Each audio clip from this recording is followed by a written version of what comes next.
हरिओम रामकृष्ण हरी. गीता समजूया, जीवनात उपयोग करूया. आज आपण दुसऱ्या अध्यायातील श्लोक क्रमांक 31, 32 आणि 33 जाणून घेणार आहोत. एका क्षत्रियासाठी धर्माचे पालन करत युद्ध करणे हेच श्रेष्ठ आहे. त्यातून पळणे पाप असून कीर्ती आणि धर्म दोन्ही गमावण्यासारखे असते. हे जाणून घेण्यासाठी हा व्हिडिओ शेवटपर्यंत बघा. हा व्हिडिओ कसा वाटला ते कमेंट्स मध्ये लिहा, लाईक करा आणि सबस्क्राईब करा. हरिओम रामकृष्ण हरी. लीड्स मराठी मित्रमंडळ यांचे विद्यमाने श्रीमद भगवद्गीता निरूपण अहिल्यानगरी निवासी परमपूज्य स्वामी रामकृष्ण सरस्वती क्षीरसागर महाराज यांचे कृपेने आपण आता निरूपणास प्रारंभ करत आहोत. प्रार्थना. ब्रह्मानंदम परमसुखदं केवलं ज्ञानमूर्तिं द्वन्द्वातीतं गगनसदृशं तत्त्वमस्यादिलक्ष्यम् एकं नित्यं विमलमचलं सर्वधी साक्षिभूतं भावातीतं त्रिगुणरहितं सद्गुरुं तन्नमामि. ओम. गुरुर्ब्रह्मा गुरुर्विष्णू गुरुर्देवो महेश्वरः गुरुर्साक्षात् परब्रह्म तस्मै श्री गुरवे नमः. गुरवे नमः. गुरवे नमः. वसुदेवसुतं देवं कंसचाणूरमर्दनं देवकी परमानन्दं कृष्णं वन्दे जगद्गुरुं. श्रीकृष्णं वन्दे जगद्गुरुं. थोडं भजन करूया. श्री कृष्ण गोविंद हरे मुरारे हे नाथ नारायण वासुदेव. श्री कृष्ण गोविंद हरे मुरारे हे नाथ नारायण वासुदेव. श्री कृष्ण गोविंद हरे मुरारे हे नाथ नारायण वासुदेव. श्री कृष्ण गोविंद हरे मुरारे हे नाथ नारायण वासुदेव. श्री कृष्ण गोविंद हरे मुरारे हे नाथ नारायण वासुदेव. बोलो श्री कृष्ण भगवान की जय. आपण सर्व जाणकार श्रोत्यांना, गीता प्रेमी साधकांना मी मनापासून वंदन करतो. आपल्या सर्वांच्या प्रोत्साहनामुळे गीतेतील काही श्लोकांचा मला भावलेला अर्थ मी केलेल्या अत्यल्प अभ्यासाचे विवेचन करण्याचा आनंद आपण आता सर्वजण प्राप्त करून या ज्ञानसागराचा अमृत रस घेऊया. श्रीमद भगवद्गीता अध्याय 2 श्लोक क्रमांक 31, 32 आणि 33. स्वधर्ममपि चावेक्ष्य न विकम्पतुमर्हसि धर्म्याद्भियुद्धाच्चैन्यो क्षत्रियस्य न विद्यते. पुन्हा एकदा बघू आपण. स्वधर्ममपि चावेक्ष्य न विकम्पतुमर्हसि धर्म्याद्भियुद्धाच्चैन्यो क्षत्रियस्य न विद्यते. सरळ अर्थ. अर्जुना, तू हे समजून घे की तू वर्णाने क्षत्रिय आहेस. क्षत्रियाचे एक विशिष्ट कर्म कर्तव्य आहे. तुला या धर्मतत्वासाठी युद्ध करणे हेच श्रेष्ठ कार्य तुझ्यासाठी आहे. त्यामुळं युद्ध करण्यासाठी तू अजिबात भिवू नकोस आणि संकोचही करू नकोस. मागील आठवड्यात आपण आद्य शंकराचार्य यांनी सांगितलेली आत्म्याबद्दलची माहितीचा अभ्यास थोडासा केला. आत्मा स्थूल, सूक्ष्म, कारण, महाकारण, त्यानंतर या देहाची अत्यल्प माहितीही आपण बघितली. आपल्या शरीराचे 5 कोश, त्यामध्ये अन्नमय कोश, प्राणमय कोश, मनोमय कोश, विज्ञानमय कोश आणि आनंदमय कोश याची प्राथमिक ओळख आपण करून घेतली. जाणीवेच्या जागृती, स्वप्न, सुषुप्ती, तुरिया या अवस्था म्हणजे नेमके काय हेही आपण पाहिलं. आत्मा सच्चित आनंद, चेतनामय, आनंदमय व नित्य सत्य आहे हे फक्त आपल्याला जाणीवेनेच समजतं. आत्म्याची जाणीव आश्चर्यवत 4 प्रकारात असते. ती कशी? तर आत्मा जाणणे, आत्मतत्वाचं वर्णन ऐकणे, आत्म्याची अनुभूती येऊनही लक्षात न येणं आणि आत्म्याची माहिती घेण्यात रस नसणारी मंडळी. फक्त शरीर सुख भोगून पूर्ण संसारिक माणसं आध्यात्मिक दृष्टिकोनातून अभ्यास करणाऱ्या 5 माणसाचे वर्णनही परत वेगळे आपण केलेले आहे. तो म्हणजे पहिला प्रकार म्हणजे अध्यात्माच्या सर्वोच्च पदावर पोहोचलेले महानुभाव, उदाहरणार्थ संत ज्ञानेश्वर. दुसरा प्रकार ज्ञानी असून अध्यात्माचा उपदेश करणारे, उदाहरणार्थ संत तुकाराम महाराज. तिसरा प्रकार अध्यात्माची माहिती, उपदेश, कीर्तन ऐकणारे, सत्संग करणारे धार्मिक व्यक्तिमत्व, तुमच्या आमच्यासारखे. त्यानंतरचा प्रकार आहे तो अध्यात्माचे श्रवण करणारे पण प्रत्यक्षात अध्यात्माचा अनुभव घेण्याचा प्रयत्न न करणारे व प्रत्यक्षात कृती काहीही करू न शकणारे, हे एक व्यक्तिमत्व. आणि सर्वात शेवटी जे आहे नास्तिक व्यक्ती, धर्म, कर्मकांड, श्रद्धा, देवावर अजिबात विश्वास नसणारी मंडळी, असे हे 5 ठिकाणात विभागलेले आहेत. आता आत्म्याला, अध्यात्माला जाणण्याचा शाही मार्ग म्हणजे आपल्याला अध्यात्मही जाणून घ्यायचंय आणि आत्मा पण जाणून घ्यायचा आहे. याला काय करायला पाहिजे? एक शाही मार्ग आहे, तो असा की भगवान श्रीकृष्णाची अनन्य विविध मार्गाने केलेली भक्ती, अध्यात्मावर केलेला आक्षेप, भौतिक सुखांच्या मागे लागलेल्या आपण सर्वांना आत्म्याचा अभ्यास करण्यासाठी वेळ देणे कमी महत्वाचं वाटतं. त्या आक्षेपाच्या उत्तरास सर्व भौतिक प्रगती निश्चितच करावी, फक्त सावधपणे, चाणाक्षपणे, तत्परतेने, फक्त वैराग्य बाळगून आणि फळाची अपेक्षा न ठेवता विरक्तपणे. तसं जर केलं तर कर्म केल्यानंतर सुखदुःख प्राप्त होत नाही. अर्थात त्यासाठी हळूहळू आपल्याला सातत्याने प्रयत्न मात्र करावेच लागतात. प्रयत्नांती परमेश्वराचं म्हणतातच. यानंतर आपण बघितलं की भक्तीच्या विविध प्रकारामध्ये भक्ती म्हणजे काय? तर भक्ती म्हणजे भंजन, भाग करणे, तुकडे करणे, स्वतःलाच ईश्वर मानणे. शेवटचा भक्तीचा प्रकार म्हणजे मी पूर्णपणे भगवंताच्याच आश्रयाने जगणे व तसे अनुसंधान करणे. भक्तीचे 9 प्रकार आपण बघितले.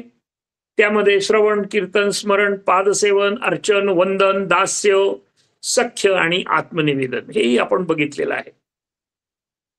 ह्या एकूण 9 भक्ती आहेत. सावधान, आजच्या श्लोकामध्ये आलेल्या क्षत्रिय धर्माचे पालन करण्याबाबत तसेच वर्ण धर्माचे पालन कसे करावे हे आपण थोडक्यात बघणार आहोत. कर्तव्य हा आपला विषय आहे आजचा. त्याच्यासाठी उदाहरण एक आपलं छोटंसं घेतलंय जे खरं आहे. आणि ह्या ठिकाणी आपण फक्त कल्पना करायची आहे की एका वडिलांची 4 मुलं असतात. त्यांना उदरनिर्वाहासाठी, जगण्यासाठी काही कर्म करणे क्रमप्राप्त असते. त्यानुसार एक मुलगा फक्त शिक्षण घेतो, तेव्हा त्याला शिक्षणाबद्दल गोडी निर्माण होते. त्याला आवडतं शिक्षण घेणं व तो सारखा शिकतच असतो. शिकून शिकून शिकून तो दुसऱ्यालाही शिकवतो. त्याला सर्व सृष्टीची, ब्रह्माची माहिती पुढे चालून होते अभ्यास केल्यामुळे. मग तो ब्रह्म जाणतो. तो झाला ब्राह्मण. ब्रह्म जानाति इति ब्राह्मणः. आता त्याच वडिलांचा दुसरा मुलगा शिकतो, पण त्याला शिक्षणात काही त्याला गोडी लागत नाही बरं का. त्याला खेळणं, धावणं, व्यायाम करणं याची गोडी लागते. वडील म्हणतात तू घराचं संरक्षण कर, कारण तो बलदंड असतो. तो कधीही कुठेही भांडण झाले की यशस्वी झुंज देतो. तो नेहमी यश मिळवतो त्यामध्ये. पुढे मग संरक्षण खात्यात नोकरी करतो. त्यामुळे छत्र सांभाळणारा, आधार देणारा, पालन करणारा क्षत्रिय होतो. त्याच वडिलांचा तिसरा मुलगाही शिकतो. मग त्याला गणितात विशेष गोडी असते. व्यक्ती तितक्या प्रकृती त्याप्रमाणे. तो शिकण्यात, भांडण लढायात निपुण नसतो. त्याची त्याला आवड सुद्धा नसते. त्यामुळं पैसे मिळवण्यात त्याला रस असतो. पैशाने जीवन यशस्वी होते ही त्याची धारणा होते आणि तो व्यापारात निपुण होतो. त्याला वैश्य असे संबोधलं गेलं पुढे. त्याच वडिलांचा चौथा मुलगा मात्र शिक्षण, व्यायाम, व्यापार या तिन्ही बाबतीत उदासीन असतो. त्यामुळं ह्या तिन्ही भावांची सेवा करण्यातच त्याला अल्प प्रमाणात ज्ञान, शक्ती, पैसेही मिळतात. त्यामुळे तो सुखी होतो आणि आनंदीही होतो. झालं, चौघांचं काम झालं आणि हेच चातुर्वर्ण म्हणून पुढे प्रसिद्धीस पावले. याच्यामध्ये गुह्यार्थ काय आहे? तात्पर्य, या पृथ्वी तलावर आपण सर्व भगवंताचे, परमात्म्याचेच एकच लेकरं आहोत, एकच मुलं आहोत. आपल्या शरीरात कोणताही फरक नाही. आपण सर्व भाऊ आहोत.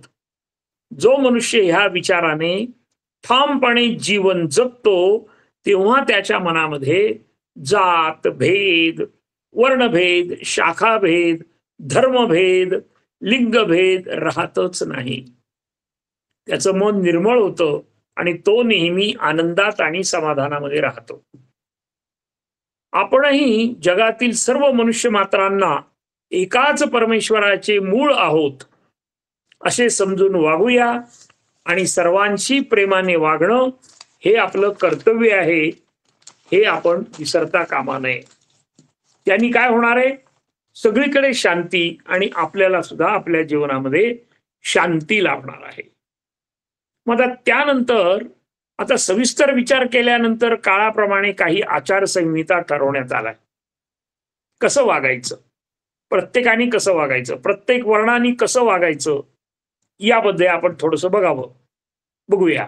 त्यात प्रामुख्याने मागील 4 भावांपैकी पहिल्या 2 भावांसाठी आचारसंहिता करण्यात आल्या.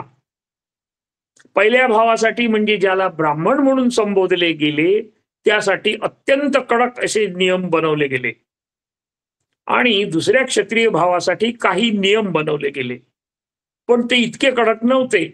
इतर भावांसाठी कमी म्हणजे अत्यंत कमी नियम बनवले गेले व तेही काळाप्रमाणे लवचिक होत गेले. उदाहरणार्थ,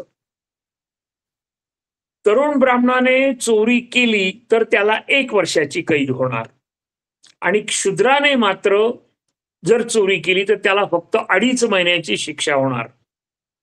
का बरं असं होतं पूर्वी? कारण ब्राह्मणाने व्यवहारातील ज्ञान मिळवून विधिनिषेध पाळलेच पाहिजे हे बंधन ब्राह्मणावर होतं. असा दंडक पूर्वी होता. आता काळाप्रमाणे त्याच्यात बदल झालाय, तो भाग वेगळा. ब्राह्मण हा जन्मावरून नव्हे तर ज्ञानावरून ठरत असे. आता त्याच्यामध्ये बदल झाला ही गोष्ट खरी आहे, परंतु पूर्वीच्या काळी मात्र ज्ञानावरूनच ठरत असे की हा ब्रह्म जाणतो म्हणजे ब्राह्मण. वाल्मिकी दरोडेखोर होता, पण नारदाच्या संगतीने ते वाल्मिक ऋषी झाले. आपल्याला माहिती आहे सगळ्यांना. रावण हा जन्माने ब्राह्मण असूनही कुकर्मामुळे त्याला राक्षस गणले गेले व जगात कोणाचाही अंत्यविधी हा दरवर्षी केला जात नाही.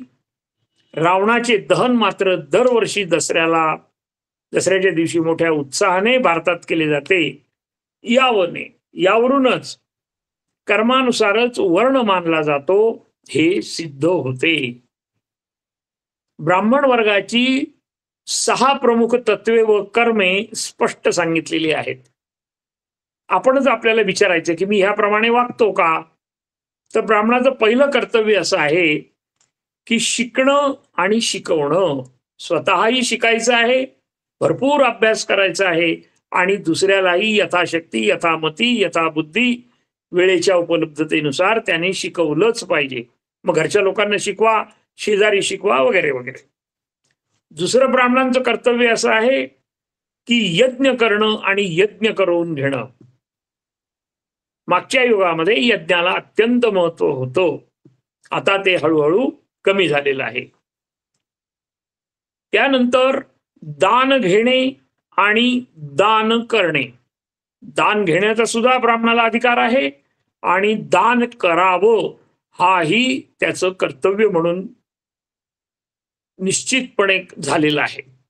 या व्यतिरिक्त नियत कर्म जे आहे त्याच्या स्नान आहे, संध्या आहे, देवपूजा आहे, इत्यादी कर्मे आहेतच. आता क्षत्रियाचं कर्म काय आहे? त्याच्यामध्ये प्रजेकडून सारा किंवा जकात वसूल करणं, आपल्या सत्तेचं कार्यक्षेत्र धर्माप्रमाणे वागून विस्तीर्ण करणं, प्रजेचे व आश्रितांचे सर्वांगीण रक्षण करणं. जर कोणीही क्षत्रियाला विनंती केली की तू माझं रक्षण कर, तर ते क्षत्रियाचं कर्तव्य आहे, त्याचं रक्षण केलं पाहिजे. शांतता व सुरक्षितता राखणे इत्यादी कर्तव्य हे क्षत्रियाचे ठरलेले आहेत. वैश्यांना मात्र व्यापाराचा कर योग्य प्रमाणात वेळेवर भरणे, व्यतिरिक्त भेसळ न करणे, वगैरे वगैरे इतर विषय होते.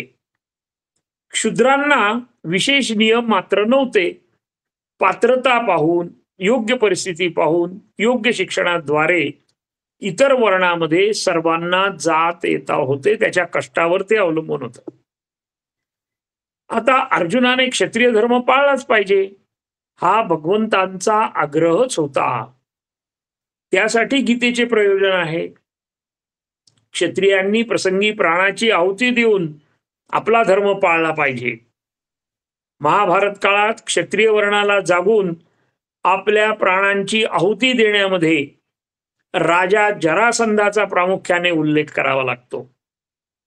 जरासंधाची गोष्ट आपण आता थोडक्यात बघणार आहोत, कारण अत्यंत पराक्रमी हा मगध देशाचा राजा जरासंध होता. महाभारत काळात जरासंध हा मगध देशाचा सर्वात पराक्रमी राजा होता. त्याच्या आयुष्यामध्ये 2 वेळेस पराभव झाला. एकदा कर्णाकडून पराभव झालेला आहे आणि एकदा शेवटी भीमाकडून पराभव झाला, त्यावेळेस तो मारला गेलाय. महाबलाढ्य जरासंधाने युद्धात पराक्रम करून आजूबाजूचे 98 राजे बंदिवासात टाकले होते. अत्यंत शूर असा ह्या राजाला 2 मुली होत्या. त्या मुलींचं नाव अस्थि आणि प्राप्ती. ह्या मथुराचा राजा जो कंस त्याला दिलेल्या होत्या. त्याच्या ह्या 2 पत्नी होत्या, अस्थि आणि प्राप्ती. भगवान श्रीकृष्णाने कंसाचा वध केल्यावर त्याचा सासरा जरासंध याने श्रीकृष्णाला हरवण्यासाठी मथुरेवर एकूण 17 स्वाऱ्या केल्या. पण भगवंतांनी प्रत्येक वेळेस त्यांचा पराभव केलेला आहे जरासंधाचा, परंतु त्याला त्यांनी मोकळं सोडून दिलंय. बलरामानी ज्यावेळेस भगवान श्रीकृष्णांना विचारले की तुम्ही त्याला जिवंत का सोडतात, तर त्यांनी असं सांगितलेलं आहे की या पृथ्वीवर राक्षस राहताच कामा नये, म्हणून तो अजून बाकीचे राक्षस जमा करेल, ते परत आपल्यावर स्वारी करेल आणि मग आपण बाकीच्या सगळ्या राक्षस कुळाचा नाश करू, म्हणून भगवंतांनी जरासंधाला मोकळं सोडलं. पण भगवंताचा इतका बलाढ्य राजा असून सुद्धा शेवटी जरासंधाला भीमाच्या हस्ते मरण पत्करावं लागलं. त्याचं कारण काय झालं?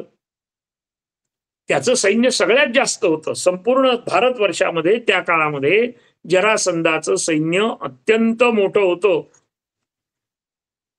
इकडे काय झालं की महाभारत युद्ध संपलं आणि युधिष्ठिराने राजसूय यज्ञ करण्याचं ठरवलं. तेव्हा सर्व राजांवर विजय मिळवायचा असतो म्हणून बलाढ्य अशा जरासंधांच्या यज्ञ अगोदरच त्याला ठार मारण्याची योजना भगवंतानेच ती आखली होती की याला जर ठार मारलं नाही तर हा युधिष्ठिराला सुद्धा पराजित करू शकतो, इतका हा बलवान आहे.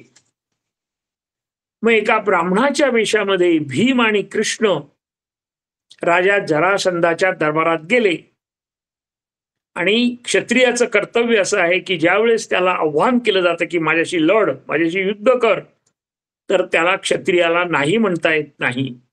द्यूताच्या बाबतीत सुद्धा तसंच आहे. तर त्याप्रमाणे जरासंधाच्या दरबारात गेल्यानंतर ब्राह्मण वेशात असलेले भीम आणि कृष्ण ह्या दोघांनी जरासंधाला आव्हान केलं की तू आमच्या बरोबर युद्ध कर, मल्लयुद्ध कर. आणि त्याप्रमाणे हे मल्लयुद्ध म्हणजे वैयक्तिक पातळीवर हे लढायचं असतं. मग भीमाने जरासंधाला त्याने क्षत्रिय धर्म पाळावे असे आव्हान केले.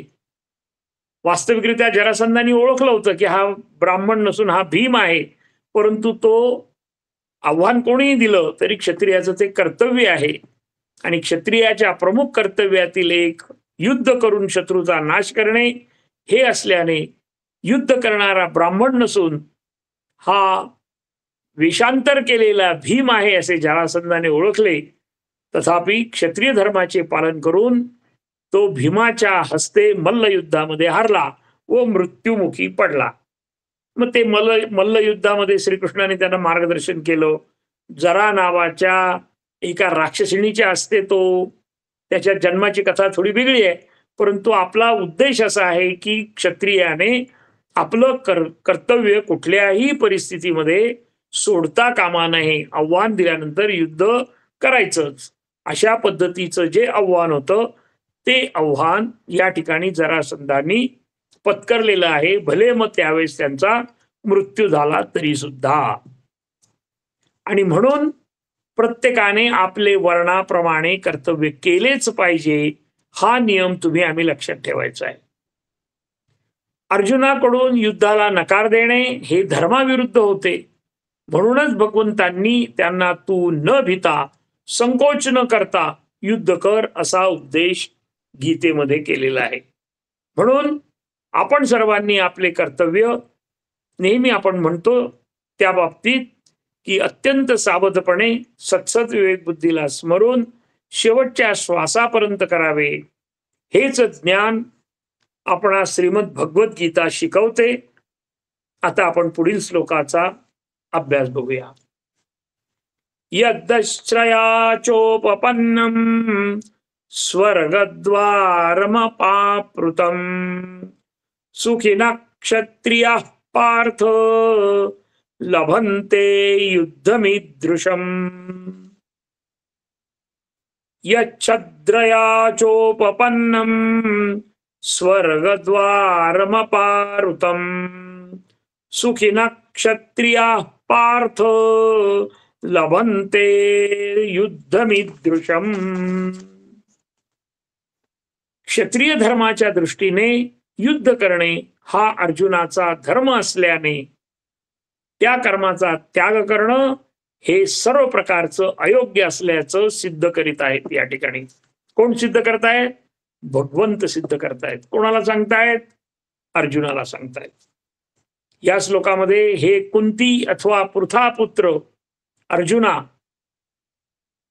कोणताही विशेष प्रयत्न न करता अशा युद्धाची संधी प्राप्त झालेला तू क्षत्रिय अत्यंत सुखी आहेस, कारण या संधीमुळं तुला स्वर्गाची द्वारे सहज उघडतील.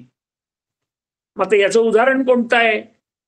तर रामायण काळातील खार होती आणि ते पूल बांधायच्या वेळेस खार म्हणाली की माझ्या शेपटीमध्ये जेवढी वाळू तेवढी वाळू मी त्या पुलाच्या बांधकामासाठी टाकेल. आणि त्याची कृतकृत्यता म्हणून रामानी असं म्हणतात की रामानी तिच्या पाठीवरून हात फिरवला आणि त्याप्रमाणेच तिच्या पाठीला अजूनही ते हात बोटाचा जो निशाणा आहे, खूण आहे, ती आपल्याला दिसते. तात्पर्य असं आहे की कुठल्याही परिस्थितीत मूळ मुद्दा तोच आहे की आपल्या कर्तव्यामध्ये आपण कधीही चुकायचं नाही. आता कुंतीचं दुसरं नाव पृथा हे होतं. पृथाचा पार्थ म्हणून त्याचं पार्थ असं नाव उल्लेख केलेला आहे. श्रीमद भगवत गीतेत भगवान श्रीकृष्णांनी अर्जुनाला विविध नावांनी संबोधलेलं आहे. तुम्हाला आम्हाला 4-5 नावं असतात, पण श्रीकृष्णाला अर्जुनाला किती नावं होते ते आपण थोडक्यात धावता आढावा घेऊ त्याचा. फाल्गुनी, धनंजय, पार्थ, अर्जुन, विभत्सु, विजय, गुडकेश, किरीटी, श्वेतवाहन, गांडीवी, बृहन्नडा, कपिध्वज, कृष्णा, द्रोणशिष्य, कौंतेय, जिष्णू, विजया इत्यादी अनेक नावांनी भगवंतांनी त्याला हाक मारलेली आहे. भगवंत म्हणतात, क्षत्रियाचे मुख्य कर्तव्य धर्माप्रमाणे राज्य करणे व जो कोणी धर्माच्या आड येईल त्याचा वध करणे.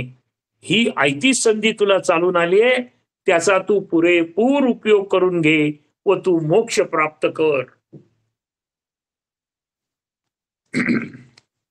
सावधान. आता आपण आपल्या व्यवहारातील संधी, जीवनातील संधी याचा थोडासा विचार करणार आहोत. आपण थोड्या वेळाकरता आपल्या भूतकाळात जाणार आहोत. आपण भूतकाळात डोकावले तर आपल्या असे लक्षात येते की आपले संपूर्ण आयुष्यात अनेक संधी येतात, पण कधी आपल्या लक्षात येते, कधी आपल्या लक्षात येत नाही. त्यात अनेक गोष्टींचा अंतर्भाव असतो. संसारात प्रत्येक घटनांच्या वेळेस आपल्याला निर्णय घ्यावा लागत असतो, क्षणोक्षणी निर्णय घ्यावा लागत असतो, आणि मग त्यावेळेस त्या संधी आपल्याला ओळखता आल्या पाहिजे. आणि ह्या केव्हा ओळखू येतील? ज्यावेळेस आपण आपले अंतःकरण स्वच्छ ठेवले तर अचानक कोणाच्याही तोंडातून आपल्याला माहिती मिळते आणि त्या माहितीचा आपण शांतपणे जर विचार केला व योग्य निर्णय घेतला की आपल्याला संधी प्राप्त होते. आपल्या गत आयुष्यामध्ये थोडंसं डोकावून बघूया आपण. माहितीच्या आधारे संधी प्राप्त होते, पण केव्हा? आपण योग्य विचार केला तरच. थोडंसं आठवून बघा. शाळेचा प्रवेश आहे, घराची निवड आहे, जोडीदाराची निवड आहे, पदवीची निवड आहे, नोकरीची निवड आहे, 4 चाकीची निवड आहे, आजारी पडल्यावर दवाखान्याची निवड आहे, बाहेर जाणाऱ्या रस्त्याची निवड आहे. ज्यात ज्यांनी नीट विचार केला तर कधी संधी येते, त्याचा उपयोग कसा करावा हे समजण्यासाठी मन स्थिर पाहिजे आणि सात्विक भाव असणं महत्वाचं आहे. माणसाच्या आयुष्यामध्ये संधी येताना कशी येते? तर ती अर्धवट दरवाजातून येते बरं का. बरं, ती येतानाही कशी करते? ती फक्त डोकावते, आणि तिची अशी विशेषता आहे की आपल्या डोक्यावरची केस चेहऱ्यावर घेते. आपल्याला ते समजतच नाही काही, त्यामुळे आपल्याला नीट उमगत नाही की ही संधी खरंच चांगली आहे का नाही, समजत नाही. त्यामुळे आपण त्या संधीसाठी पूर्ण दार उघडत नाही. आपल्या आयुष्यामध्ये अशा बऱ्याच संधी येऊन गेलेल्या असतील. नंतर मात्र लक्षात येतं, अरे ही संधी खूप छान होती, थोडं आठवा बरं. पण शेवटी गेले ते गेले. याच अध्यायातील 11व्या श्लोकातील दुसऱ्या ओळीत स्पष्ट सांगितलेले आहे, गतासून गतांसुश्च नानुशोचन्ति पंडिता. अर्थात ज्ञानी माणसं गतकाळात होऊन गेलेल्या गोष्टींबद्दल अजिबात शोक करत नाही. आपणही आपल्या आयुष्यात येऊन गेलेल्या चांगल्या संधीबाबत अजिबात शोक करू नये आणि ती वेळ अर्जुनावर येऊ नये. म्हणून पूर्ण वर्तमान काळात भगवंत त्याला सांगतात की अरे हे युद्ध करणं ही तुझ्यासाठी सुवर्ण संधी आहे, म्हणून तू युद्ध कर. कर्तव्याचे पालन केल्यामुळे तुला स्वर्गाची द्वारे सहज उघडतील. अर्जुनाच्या मनाची धारणा अशी होती, आपल्याला माहिती आहे की ह्या कौरवांशी युद्ध करून मला हितकारक कल्याणकारक असे काही मिळणार नाही. उलट स्वबांधवांना व ज्येष्ठांना मारल्यामुळे मला नरकवासच भोगावा लागेल. या प्रवृत्तीमुळे व या विचारामुळे भगवान श्रीकृष्णाने अर्जुनाची निंदाच केली होती. हो, हे सर्व केवळ अज्ञान आणि मोहग्रस्त झाल्यामुळे होत आहे याची कृष्णाला जाणीव होती. क्षत्रियांनी रणांगणावर हिंसा करू नये हा कुठला विचार? वास्तविकरित्या महर्षी व्यासांचे पिताश्री पराशर मुनी यांनी आपल्या पराशर स्मृतीमध्ये स्पष्टपणे म्हटले आहे, क्षत्रियो हि प्रजा रक्षन् क्षत्र प्राणी प्रदंडयन् निर्जित्य परसैन्यादी क्षितिम धर्मेण पालयेत. आपल्या प्रजेचे राजाने सर्व संकटापासून रक्षण करणं हे क्षत्रियाचं कर्तव्यच आहे. राज्याची सुव्यवस्था ठेवण्यासाठी राजाने योग्य प्रसंगी हिंसा करणं अतिशय योग्यच आहे. क्षत्रियाने धर्मतत्वानुसारच राज्य करावे व निशंकपणे शत्रू राजाचा व त्याच्या सैन्याचा निपात करावा. अर्जुनाने मोहग्रस्त न होता महाभारत युद्ध करावेच, मग त्या युद्धाचे परिणाम काहीही हो.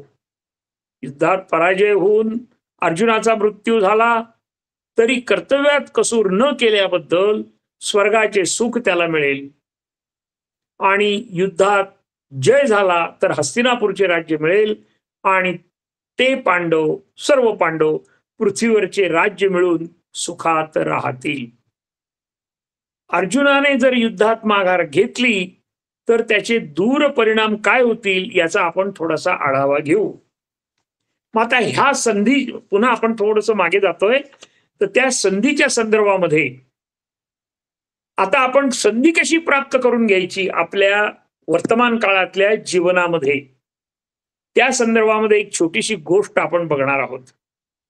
एका यशस्वी उद्योजकाला वार्ताहराने एक प्रश्न विचारला की आपल्या यशाचे खरे रहस्य काय? तर त्याने उत्तर दिले की मी नेहमीच योग्य संधीचा भरपूर फायदा घेतो. त्यासाठी मी नेहमी प्रयत्नपूर्वक संधीच्या शोधातच असतो. नेहमी आपण संधीच्या शोधात राहायचंय. मग ते कसं? संधी याचा अर्थ चांगल्या अर्थाने घ्यायचा आहे, स्वार्थासाठी नव्हे. मी नेहमीच कार्यरत असतो. माझे कर्म, माझं जे नित्य कर्म आहे ते मी अतिशय मेहनतीने, सातत्याने, प्रामाणिकपणे, शुद्ध अंतःकरणाने, हे सगळे शब्द जे आहेत ते महत्वाचे आहेत. शुद्ध अंतःकरणाने आणि श्रद्धेने करतच राहिलो की एक वेळ अशी येते की आपणाला अत्यंत सुवर्ण अशी संधी मिळते. त्याला आपण कीप ऑन जम्पिंग म्हणतो, की जेणेकरून आपल्याला संधी आपोआप मिळते. आणि जर आपल्या जीवनामध्ये जर आपण बघितलं की आपण जर कष्टच करत राहिलो, प्रत्येक ठिकाणी संधी बघण्याचा प्रयत्न केला, सत्शील मार्गाने जर प्रयत्न केला, तर निश्चितपणे आपलं जीवन आपोआप यशस्वी होतं. आपल्यालाही समजत नाही की अरे हे झालं कसं.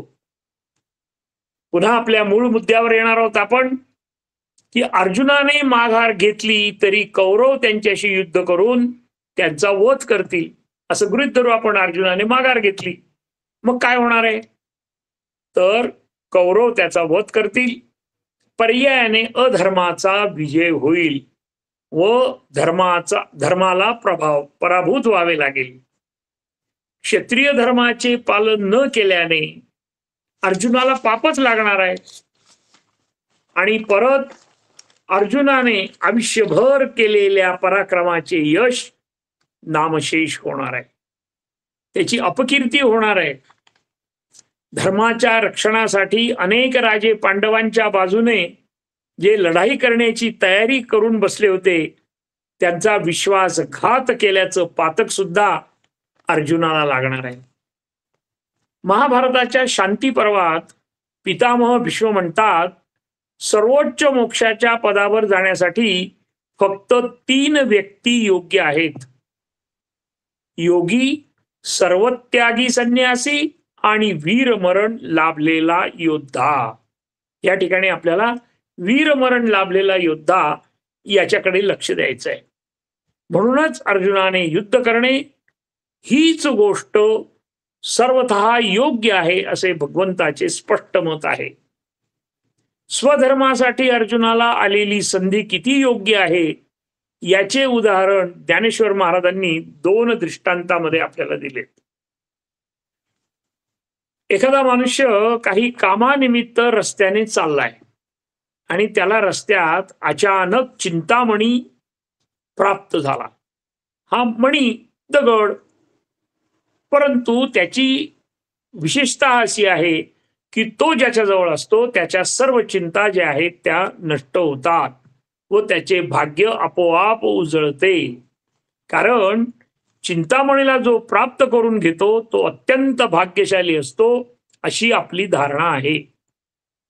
एखाद्याने जांभई, दुसरं उदाहरण असं आहे की एखाद्याने जांभई द्यावी आणि अचानक त्याच वेळेस त्याच्या तोंडामध्ये अमृत पडावे व तो मग आपोआप अमर व्हावा.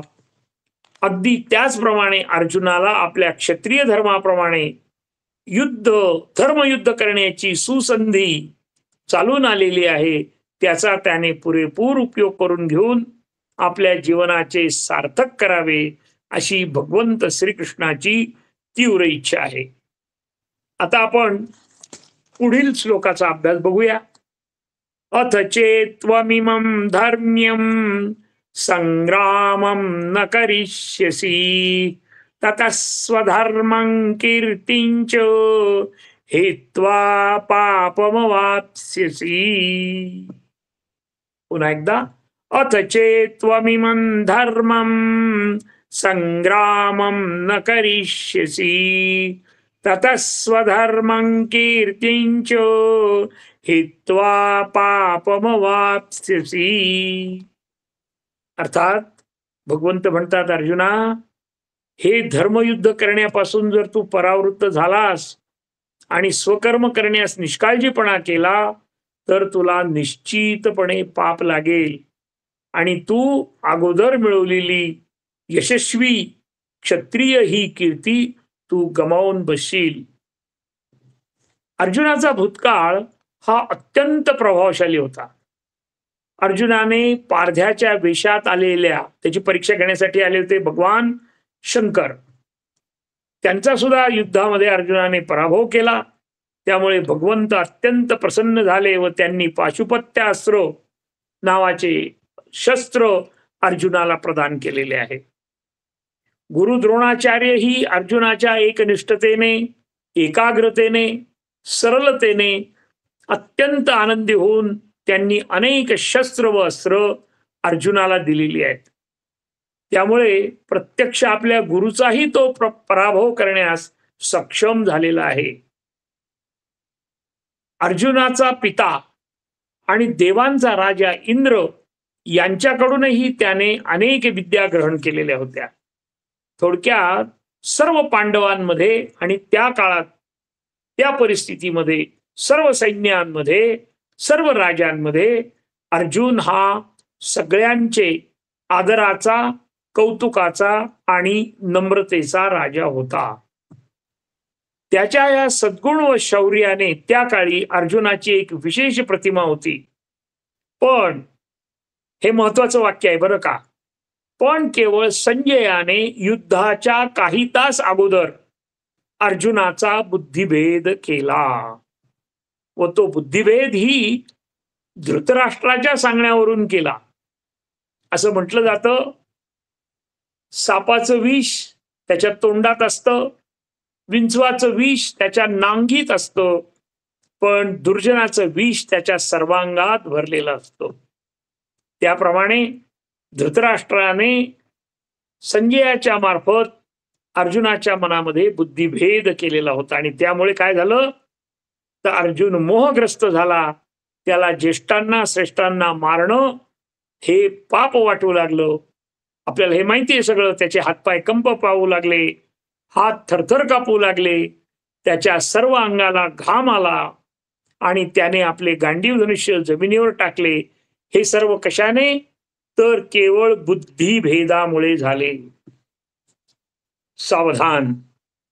आपण या उदाहरणावरून एक गोष्ट नेहमी लक्षात ठेवावी की आपण एखादे उद्दिष्ट ठेवून काम करायला लागलो की अनेक हितचिंतक व्यक्ती आपल्याला उद्दिष्टापासून दूर जाण्यासाठी बुद्धिभेद करतात. आपण जर त्यांच्या मनातील मूळ उद्दिष्ट जाणलं नाही, समजावून घेतलं नाही, तर आपण अपयशी होण्याची शक्यता खूप असते. म्हणून प्रत्येकाच्या मनाच्या स्वभावाचा अंतःकरणाचा ठाव घेणं, अंदाज बांधणं हे काम आपल्याला करणं अत्यंत गरजेचं आहे. कोणी जरी बोलत असला तर त्याच्या बोलण्यावर 100% विश्वास ठेवण्याच्या अगोदर आपण शांतपणे विचार करून हा जो सांगत आहे त्याच्या मागे त्याचा काय उद्देश आहे, त्याच्यामध्ये माझा फायदा होणार आहे की माझा तोटा होणार आहे, माझी प्रगती होणार आहे की अप्रगती होणार आहे किंवा माझा ऱ्हास होणार आहे, याचा शांतपणे विचार करून एखाद्याच्या सल्ल्याचा आपण विचार केला पाहिजे. इतरांच्या अनावश्यक सल्ल्यामुळे आपण आपले जीवनाच्या उद्दिष्टापासून लांब जाण्याची शक्यता भरपूर प्रमाणामध्ये असते. त्यासाठी आपल्या दैनंदिन जीवनामध्ये आपण अतिशय जागृततेने, सजगतेने, चाणाक्षपणे मन शांत ठेवून जीवन घालवावे. यासाठी स्वतःचा अभ्यास नियमित करावा आणि स्वतःचा अभ्यास अत्यंत कडकपणे करावा. मनावर नियंत्रण ठेवण्याचा आपण सगळ्यांनी प्रयत्न करायचा आहे. याच्यातलं रामायणातलं एक उदाहरण आहे. रावणाची सख्खी बहिणीचं नाव शूर्पणखा होतं आणि शूर्पणखेनी स्वतःहून राम लक्ष्मणांकडे गेली ती आणि सीतेचं सौंदर्य पाहून तिला वाटलं की राम आणि रामाचंही सौंदर्य पाहून तिला वाटलं की रामाशी मी लग्न करावं. मग पुढची गोष्ट आपल्याला माहिती आहे की रामाने तर लग्न सोडून द्या, पण त्यांनी सांगितलं की तू लक्ष्मणाकडे जा. पण लक्ष्मणानेही तिला वरलं नाही किंवा तिला कुठल्याही प्रकारची तिची संभावना केली नाही आणि शेवटी ती फारच त्रास द्यायला लागल्यावर त्या शूर्पणखेचं नाक कापण्यात आलं. ही कुठे गेली? त्यावेळेस शूर्पणखेचं लग्न झालेलं होतं, परंतु ती गेली आपल्या भावाकडे रावणाकडे, कारण तो बलाढ्य होता. आणि मग तिने काय केलं? त्याचा बुद्धिभेद केला. अरे तो असा आहे, तो तसा आहे, त्याची बायको सीता जी आहे ती खूप चांगली आहे, खूप सौंदर्यवती आहे, तिच्याशी तू लग्न करू शकतोस, तू तिला पळवून आण. अशा पद्धतीने रावणाचा बुद्धिभेद केला. नाहीतर एका अर्थाने रावण हा दशग्रंथी ब्राह्मण होता, शिवाचा अत्यंत प्रिय असा तो शिष्य होता, परंतु बुद्धिभेद झाला आणि रावणाचा नाश झाला. 14 चौकड्या राज्य रावणाचं होतं, परंतु त्याच्या हाती शेवटी काहीही आलं नाही. आणि एवढंच कशाला, तर त्याचं दहन जे आहे ते आपण दरवर्षी करतो, हे आपण मागे बघितलंच आहे. त्यामुळे कुठल्याही गोष्टीवर नियंत्रण ठेवायचं असल्यास त्या गोष्टीचा सर्वांगीण अभ्यास करणं गरजेचं आहे. जितका छान अभ्यास, जितकी कडक शिस्त, जितके सातत्य, जितका प्रयत्न, जितका प्रामाणिकपणा, तितका लाभ जास्त. जसे जितका जास्त अभ्यास तितके चांगले मार्क, हे कधीही विसरता कामा नये. जीवनाची सुद्धा ही परीक्षाच असते, अन्यथा कोणत्याही कामात अपयशाची शक्यता अधिक असते. जीवनात यशस्वी व्हावे, सर्वांगीण यशस्वी व्हावे, कायमस्वरूपी समाधानी राहावे, कायमस्वरूपी आनंदमय राहावं, आपल्या संपर्कात आलेल्या प्रत्येक व्यक्तीला, नातेवाईकांना प्रत्येक शब्दाला वेगवेगळा अर्थ आहे. आपण शांतपणे विचार केल्यावर आपल्या लक्षात येईल फार मोठा अवघड वगैरे काही नाही याच्यामध्ये. नातेवाईकांना, जोडीदाराला, मुलाबाळांना, आपल्या नोकरीतील वरच्या अधिकाऱ्याला, आपल्या खालच्या हाताखाली काम करणाऱ्या लोकांना आपल्यापासून कोणताही त्रास होऊ नये व आपणही कोणावर अजिबात अवलंबून राहू नये इत्यादी अनेक इच्छा प्रत्येकाच्या असतात, नव्हे तर त्या असायलाच पाहिजेत. माझ्यामुळे कोणालाही त्रास होता कामा नये, अशी साधी गोष्ट एका वाक्यात सांगायचं ठरलं तर. मग ही गोष्ट सहज सोपी निश्चित नाही. हे काय सोपं आहे का एवढं? सगळ्यांना समाधानी करणं सोपं आहे? अजिबात नाही. आयुष्यभर प्रयत्न करीत करीत करीत आपलं आयुष्य संपून जातं, पण कधीही यात पूर्णत्व येत नाही बरं. यालाच संसार म्हणतात. त्यासाठी मन शांत ठेवण्यासाठी सर्वात मोठा राजमार्ग म्हणजे ज्ञान आणि अभ्यास हा आहे. व त्यातही आध्यात्मिक ज्ञान व अभ्यास मिळवला की आपले काम सोपे होते. प्रत्येक राजाने अध्यात्माची जोड ज्या राजाने दिलेली आहे त्याचं राज्य सुखकर झालेलं आहे. त्यासाठी आपण दररोज नियमितपणे श्रद्धेने त्या सर्वोच्च शक्तीची, परब्रह्माची, परमात्म्याची, परमेश्वराची, ब्रह्माची, आत्म्याची उपासना करणं अत्यंत गरजेचं आहे. बाळाच्या जवळच आई असते आणि तो तिला म्हणतो आई, ए आई, आई, ए आई. कारण काहीच नसतं, दोघंही जवळच असतात. परंतु त्या दोघांचं एकमेकाचं प्रेम वृद्धिंगत होण्यासाठी त्या बाळाला बरं वाटतं आणि म्हणून तो सारखं आई आई आई हा घोष लावतो. त्याचप्रमाणे सावधान, आज आपण दैनंदिन उपासना ह्या विषयाचा थोडासा अभ्यास करणार आहोत. आता उपासना या कृतीला आपण नेहमीच 6 प्रश्न विचारणार आहोत. आपल्याला माहिती आहे का करायची उपासना, केव्हा करायची उपासना, कशी करायची उपासना, कुठे करायची उपासना, कोणी करायची उपासना वगैरे वगैरे. मग आता त्याच्यासाठी या जगताची उत्पत्ती स्थिती लय हे ज्याच्या नियंत्रणाखाली घडते त्या परमात्म्याला आठवणं, त्याची कृतज्ञता व्यक्त करणं, त्यामुळे तो आपली सर्वांगीण काळजी घेईल म्हणून त्याची उपासना करणं. मग आता उपासना केव्हा करायची? तर 24 तासात केव्हाही करायची, अगदी क्षणाक्षणाला करायची, मनापासून करायची, पूर्ण विश्वास व श्रद्धेने करायची. एकदम नाही होते, पण हळूहळू प्रयत्न केल्यावर निश्चित होते. उपासना कशी करायची ते पण आपण बघितलंय थोडस. नामस्मरण आहे, कीर्तन आहे, प्रवचन आहे, व्रत वैकल्य आहेत, नित्य कर्म आहेत, नैमित्तिक कर्म आहेत, नवविधा भक्ती. त्यापैकी आपल्याला जे आवडेल, जे पटेल, जे भावेल, जे रुचेल त्याप्रमाणे आपण भगवंताची उपासना करायचीच. उपासना कुठे करायची? जळी, स्थळी, काष्टी, पाषाणी. चालता, बोलता, फिरता कोणत्याही जागेवर उपासना करता येते. अंतर्यामातून उपासना करता येतेच की हो. फक्त ती मनोभावे करावी. भगवंतांनी गीतेत सांगितलंय की मी तुझे पानं, फुलं वगैरे काही बघत नाही. तू जेव्हा माझी पूजा करतो तेव्हा तुझं अंतर्याम माझ्याविषयी कसं आहे हे मी बघत असतो, तुझी भावना मी बघत असतो, अन्यथा काहीही मी बघत नाही असं भगवंतांनी सांगितलेलं आहे. मग आता कोणी उपासना करावी? ज्यांना मनुष्यदेह आहे त्यांनी नियमित उपासना करावी. आता काही अत्यंत कमी प्रमाणामध्ये पशूंनी सुद्धा उपासना केलेली आहे, परंतु तो विषय आता या ठिकाणी नाही. परंतु ते अत्यंत कमी, कारण त्यांची बुद्धी किंवा त्यांना उपासना करण्यासाठी भगवंतांनी निर्माणच केलेलं नाही असं म्हणायला सुद्धा काही हरकत नाही. आता कलियुगातल्या उपासनेचा राजमार्ग म्हणजे भगवंताचं नामस्मरण आणि शेवटच्या श्वासापर्यंत नामस्मरण. आता आपण उपासनेची काही तांत्रिक माहिती बघूया. उपासनेमध्ये 3 घटक येतात बरं का. उपासक, उपासना आणि उपास्य ही आहेत. मंत्र ही सुद्धा उपासनेची चौथी बाजू आहे.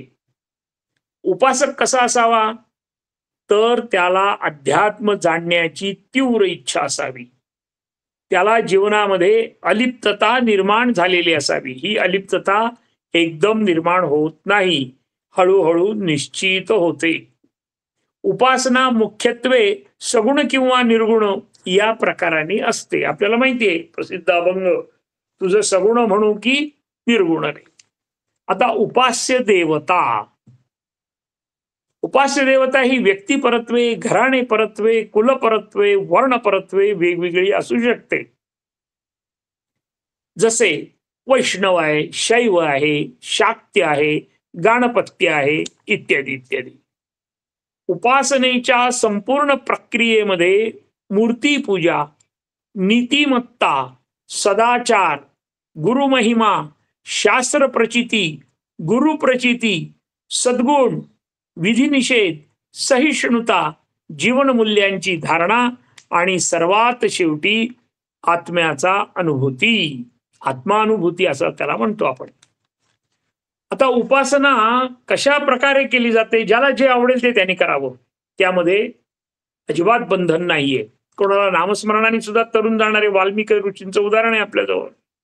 त्यामुळे उपासना 4 प्रकारे केली जाते: पूजा, स्तुती, गायन, जप आणि ध्यान. हे 4 प्रकार विविध अंगाने केले जातात. मग आता ते विविध अंग कोणते कोणते आहेत उपासनेचे? त्याच्यामध्ये वैदिक आहे, तांत्रिक आहे आणि पौराणिक आहे. या 3 मार्गाने भगवंताची उपासना केली जाते. आणि हे कोणी सांगितलंय आपल्याला? तर श्री भगवान शंकराने आपल्यासारख्या सर्वसामान्यांच्या कल्याणासाठी जाणीवपूर्वक ह्या उपासनेच्या पद्धती निर्माण केलेल्या आहेत. आणि त्यांनी पार्वतीला सांगितल्या आणि पार्वती मातेकडून आपल्यापर्यंत पोहोचल्या आहेत. याशिवाय उपासनेचे इतरही मार्ग आहेत. कोणते कोणते मार्ग आहेत? गायत्री उपासना आहे, योगाची उपासना आहे, बलाची उपासना आहे, गंगेची उपासना आहे, ओंकाराची उपासना आहे, संगीतद्वारे सुद्धा उपासना आपल्याला करता येते. अशा पद्धतीचे उपासनेचे अनेक मार्ग आहेत. आणि हे सर्व मार्ग कुठे घेऊन जातात? ईश्वर उपासनेला घेऊन जातात. अजून 2 प्रकार याच्यामध्ये आहेत, ते आपण बघूया. बहिरंग उपासना आणि अंतरंग उपासना. अजून आहेत त्याच्यामध्ये अवतार उपासना आणि आसुरी उपासना. ही मात्र आपल्यासाठी नाही. आसुरी उपासना सुद्धा असते. ही उपासना त्याज्य आहे. काय करू नये? तर आसुरी उपासना करू नये.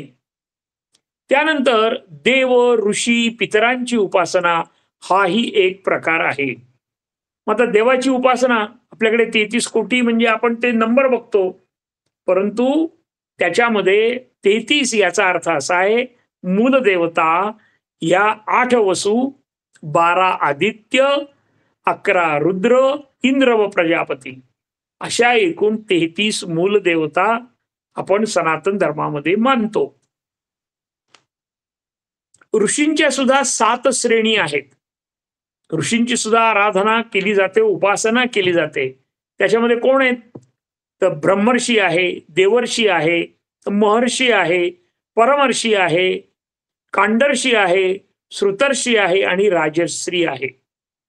यानंतर पितरांची सुद्धा आपण बघितलं, वर्षातून 2दा आपण पितरांची उपासना म्हणजे त्यांना पाणी देणं हे आपलं कर्तव्य आहे. सनातन धर्मामध्ये पितरांची संख्या 31 आहे. आपण त्याच्या खोलामध्ये जात नाही. निर्गुण ब्रह्माची उपासना एक आहे. ही उपासना फक्त ओंकाराच्या ध्यानाने, उच्चारानेही निर्गुण ब्रह्माची उपासना करता येते.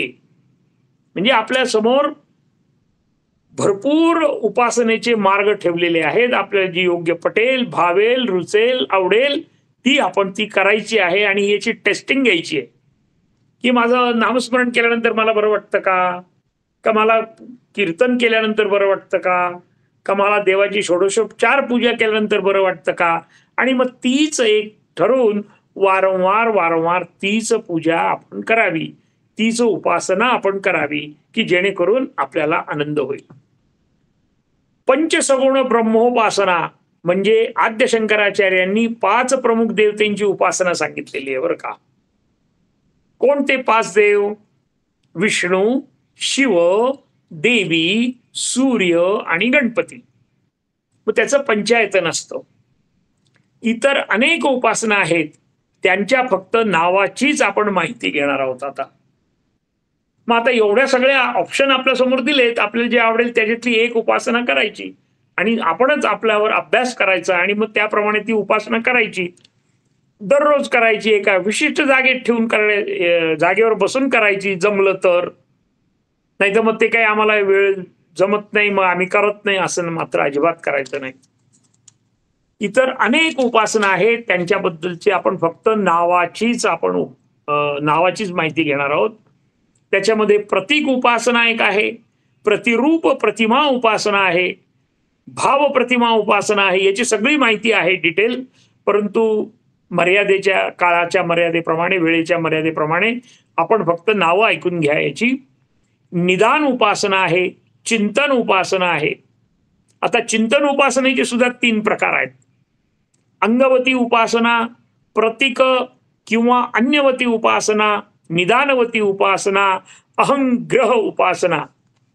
वरील उपासनेमध्ये अंगवती व अन्यवती ह्या उपासना भक्तीपर, निदानवती उपासना कर्मपर आणि चौथी उपासना अहंग्रह म्हणजे अहम ब्रह्मास्मी ही ज्ञानमय उपासना म्हणून सर्वश्रेष्ठ आहे. गीतेचा जो मूळ गाभा आहे, भक्ती मार्ग, कर्म मार्ग आणि ज्ञान मार्गासाठीच्या ह्या उपासना आहेत. आता हे एवढं सगळं ऐकल्यानंतर आम्हाला वाटतं अरे बाबा नको आम्हाला, आता काय कसं काय हे कोणती करायची उपासना? तर त्याच्यासाठी संत एकनाथ महाराजांनी 11व्या स्कंदामध्ये सोप्या भाषेमध्ये उपासना कशी करावी हे आपल्याला सांगितलेलं आहे. ते आपण आता बघूया. वाचा नेमावी माझे निनामे. प्रत्येकाला काम द्यावं लागतं. आपल्या इंद्रियानं जर काम दिलं नाही तर ते आपल्याला कुठे घेऊन जातील याचा भरोसाच नाही. हे नेहमी लक्षात ठेवायचं. म्हणून आपल्या मुखाला, आपल्या बोलण्याला काय काम द्यावं? तोंडाने भगवंताचे नाव घेऊन उपासना करावी. तोंडाने कसली उपासना करायची? भगवंताचं नाव घ्यावं. मन नेमावे ध्यान संभ्रमे. मनाच्या मार्फत ध्यान करून उपासना करावी. मनाला काम पाहिजे ना, मग तू ध्यान कर. कोणाचं ध्यान करतो? परमेश्वराचं ध्यान कर. प्राण नेमावा प्राणायामे. प्राणायाम करून प्राणाची उपासना करावी. प्राण सोपा आहे, प्राणायाम सोपा आहे, आपल्याला माहिती आहे. अनुलोम विलोम आहे, भस्त्रिका आहे, वगैरे वगैरे. इंद्रिये दमे नेमावी म्हणजे इंद्रियावर विजय मिळून उपासना करावी. कोणते कोणते झाले आता? वाचा झाले, मन झालं, प्राण झालं, इंद्रिय झालं. बुद्धीचं काय करायचं? प्रत्येकाला काम द्यावं लागतं. एकदा आपल्याकडे ते आले की त्यांना काम दिलं नाही की ते चालले वाहून. बुद्धी नेमावी आत्मविवेके. आत्मविवेकाचा अभ्यास करून बुद्धी मार्फत उपासना करावी. आणि शेवटी जीव नेमावा परमात्म सुखे. परमात्म सुखासाठी जीवाच्या मार्फत आपल्याला उपासना करणं गरजेचं आहे. आपण काय काय बघितलं? वाचा, मन, प्राण, इंद्रिय, बुद्धी आणि जीव.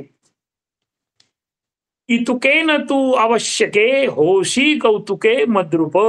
भगवंत म्हणतात की तू ह्या सगळे तुझे जे काही इंद्रिय आहेत, वाचा आहे, मन आहे, प्राण आहे, या सगळ्यांना तू काम लाव. आणि एकदा का तू माझ्या अनुसंधानात राहिला की इतुकेन तू आवश्यके होसी कौतुके मद्रूप. मग तू माझ्याशीच एक रूप होशील. अशा प्रकारे संत एकनाथ महाराजांनी थोडक्यात वाचा, मन, प्राण, इंद्रिय, बुद्धी आणि जीव याद्वारे उपासना कशी करावी हे अगदी थोडक्यात आपण सांगितलेलं आहे. तात्पर्य, आपण सर्वजण या प्रकारे उपासना करून गुरुच्या मार्गदर्शनाने आपले जीवन निश्चित यशस्वी करूया आणि आनंदी राहूया. हरिओम तत्सत. तत्सत् कृष्णार्पणमस्तु. इदन्न मम प्रार्थना. योगेशं सच्चिदानन्दं वासुदेवं व्रजप्रियं धर्म संस्थापकं वीरं कृष्णं वन्दे जगद्गुरुं. श्रीकृष्णं वन्दे जगद्गुरुम्. ओम शांति शांति शांति. हरिओम तत्सत. रामकृष्ण हरी.